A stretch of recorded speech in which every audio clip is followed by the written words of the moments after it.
Hey there, it's Raina with LYLO Crafts, and today we are going to be talking all things on fake bake gingerbread houses. And we're going to make one together too.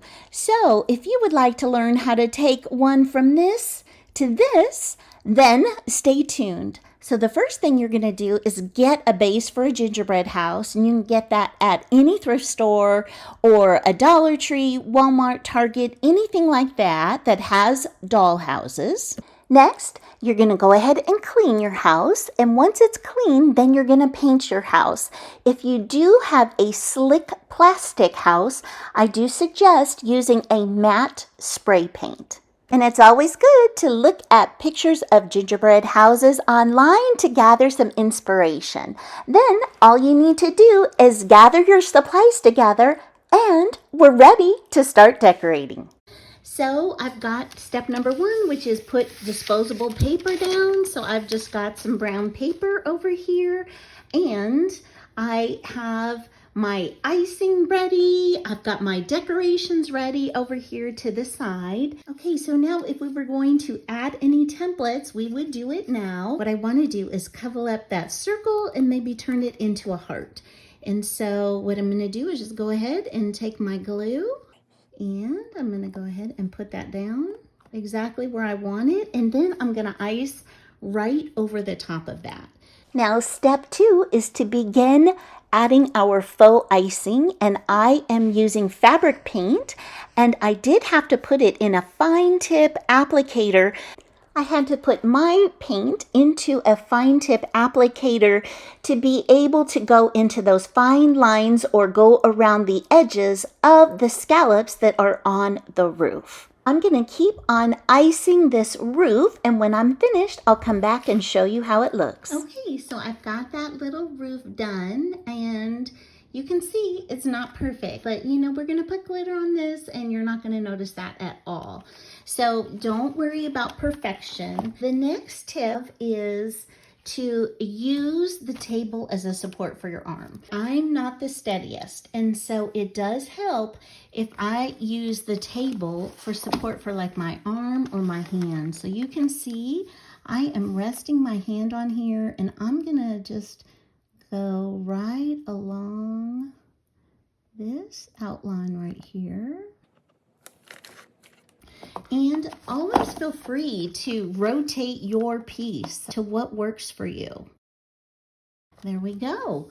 All right, and the less you lift, the less little connector dot pieces you will have, like this little dot I have right here. So I'm going to try and smooth it a little bit. But again, you're going to put glitter on this, so, not to worry. I think that looks great. The next tip is just take your time, for sure. Just take your time. So if you're frustrated because it has all these tiny little pieces that you need to be so still on, and maybe you've wiped it off 10 times and you're frustrated, then go ahead and leave it. This is supposed to be fun. This is not supposed to be frustrating. But this does definitely take patience. My other tip is that if you are going to add a second color, I would wait till the first color is fully dry before adding the second one.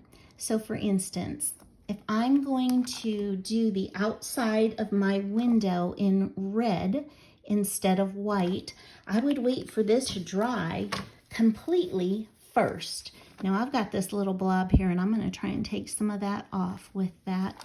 Look, just with that little baby wipe, I was able to do that. I'm going to go ahead and finish up my little white on the front, and then I'll come back to you. I wanted you to see that I put all the windows in, and do you see how this is thicker?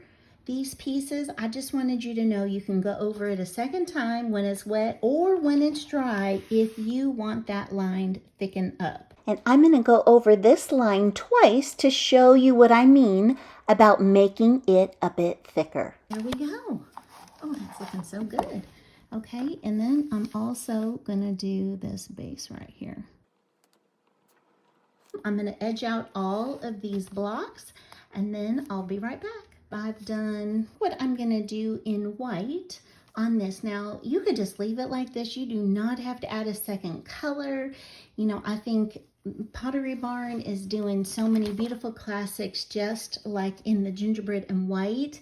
So I think that that is absolutely beautiful too. But I am gonna add a little bit of red in on this particular one. So make sure to go ahead and wait before adding a second color. You see that this red is coming out a lot thicker and faster because the nozzle is larger. On these DollarTree and even the Hobby Lobby small ones like this. So it is harder to do fine work when you do not have a fine tip nozzle. So I'm basically squirting a tiny bit out and then using the nozzle to spread it and to cover the item. Hey, it is the second day and I am starting my red. So now we're gonna just go in here. And because these nozzles are thicker, I am trying to put a little bit less paint, squeeze a little bit less, and then take what I squeezed and with the tip, just go ahead and bring it on down into the other areas. And you can see that I am turning my house on an angle to match what makes it easiest for me to access it or to get at whatever angle I'm going on. So I'm gonna go ahead and to finish up my reds on here and then I'll be back. So we've allowed our paint to dry and our little DollarTree stacked house is all painted white and the red. And so now what I'm gonna do is to decorate the top of the roof here. And I've got this little pick of these berries and I thought, oh, they would be so cute on top of the roof. So I am going to just take my little hot glue. I'm going to put a little dab on the bottom and I'm going to put it on the top. Now, the reason why I'm putting these on before I glitter is because I want the glitter. I want the glitter to be on them as well. And I'm making sure that the side that had where it attached is on the bottom.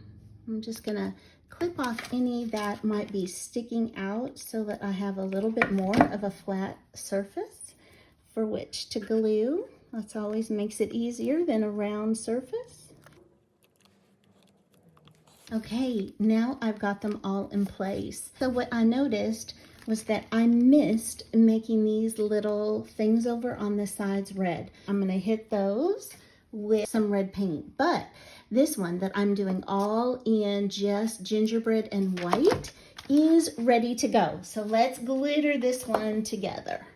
So what I'm going to use to glitter mine is this Liquitex acrylic matte gel medium.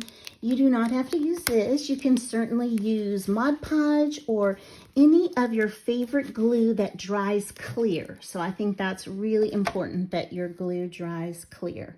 So what I'm going to do is start on the side and I'm going to liberally apply this matte medium or your glue, your adhesive, onto the house because I want my glitter to stick. I'm just getting in all of the nooks and crannies over here.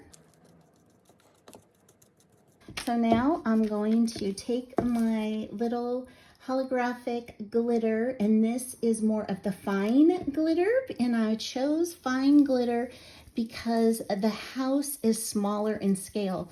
So if you watch my video on my giant gingerbread house, I used a much chunkier glitter because I thought that's what it would take for the glitter to really show up. So I've sprinkled that on there and I'm gonna just turn it on its side and you know, you can tap tap and make sure you've got paper underneath, and that way when you're done you can pour the glitter back into the jar and reuse it. I love that for sure.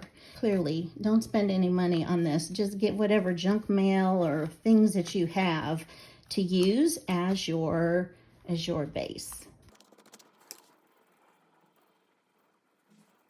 Next, I'm gonna go ahead and flip it around, and I'm doing it this way so it's easier to reach all those spots and that I don't stick my hand back inside the glitter because I'm so great at doing that. Such a klutz.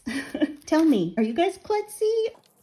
I want to do this too, glitter this up. This would have been cute with some like pearl beads, huh? So maybe I'll get some pearl beads out after I glitter this up. I might decide that it needs a little bit more. Look how cute that is. Oh my gosh, it's turning out so great. And now I'm not going to set it all the way on the ground. I'm just kind of going to use that corner as the anchor so I can go ahead and glitter the rest of this up. I've got these two little gingerbread houses all finished up. And so here is what this red and white one looks like, all glittered up or sugared up, I want to say. LOVE, this one. I think this is my favorite one. Okay, and for those of you who guessed if I was going to put the pearls or not on the plain one, yes, I did. I did add the pearls, and I think they add a sweet little touch for sure. So I love how that one turned out as well. Here are these sweet things right here. I hope that you like them too. Tell me which one you like best. Do you like the plain, the white one, or the red and white one? I'd love to know your thoughts. So thank you so much, you guys, for spending time with me today, and I hope you have an amazing day. Bye-bye.